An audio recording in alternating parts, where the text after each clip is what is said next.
गोबी पराठा बिघडला, त्यामुळे बिट्टूला बिना टिफिनच्या स्कूलमध्ये जावं लागलं. सकाळी उठलं ना की रोज एकच प्रश्न पडतो, मुलांच्या टिफिनवर काय द्यायचं.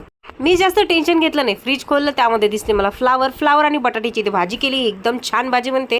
सर्व निघून गेले. त्यानंतर मी माझा स्किन केअर केला. सनस्क्रीन लोशन एवढं लावलं की मी स्वतःलाच घाबरली.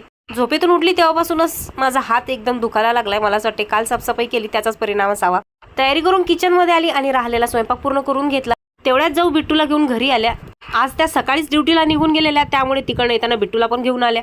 सकाळी दोन्ही मुलांच्या टिफिनची घाई, त्यामुळे लगबगीत हा बिट्टूचा जो पराठा आहे फ्लावरचा तो बिघडून गेला. तिचे पप्पा तसेच तिला घेऊन स्कूलमध्ये गेले. म्हणाले की तू कर, मी नंतर घेऊन जातो तिच्यासाठी टिफिन. तिला सोडून ते घरी येईपर्यंत मी मस्त तिच्यासाठी भेंडी बनवून दिले. पप्पा परत टिफिन घेऊन स्कूलमध्ये गेले. आता ते बॅटर वाया जाऊ नये म्हणून मी त्याला परत काही ना काही करून त्याचा पराठा बनवून घेतला. जाऊ आणि मी सोबत जेवण केलं. त्यानंतर बेडरूम मध्ये आली. कपड्यांच्या घड्या करत होती तर बिट्टू सुद्धा आली. म्हणाली मम्मी ते घड्या राहू दे आणि माझ्यासोबत हाईड अँड सीक खेळ. आजकाल मी जास्त वेळ तिच्यासोबतच घालवत असते. मग काय ठेवलं ते काम बाजूला आणि खेळायला सुरुवात केली तिच्यासोबत. ती काउंट करत होती आणि मी लपलेली होती जाऊच्या रूम मध्ये. तिला दिसली सुद्धा, तरी पण अशी दाखवत होती की मम्मी मला अजून दिसलीच नाही. मग मुद्दाम माझ्या जवळ आली आणि म्हणाली ए मम्मी मी तुला बघितलं. त्यानंतर होती माझी बारी. मी तिला शोधायला गेली तर ती होती आमच्या बेडरूमच्या डोरच्या मागे. भरपूर वेळ तिच्यासोबत मस्ती केली. त्यानंतर तिला वॉशिंग मशीन कडे घेऊन गेली. तिला सांगितलं अशी मशीन वगैरे लावतात. तर आजचा मिनी ब्लॉग इथे संपला. आवडला असेल लाईक फॉलो नक्की करा.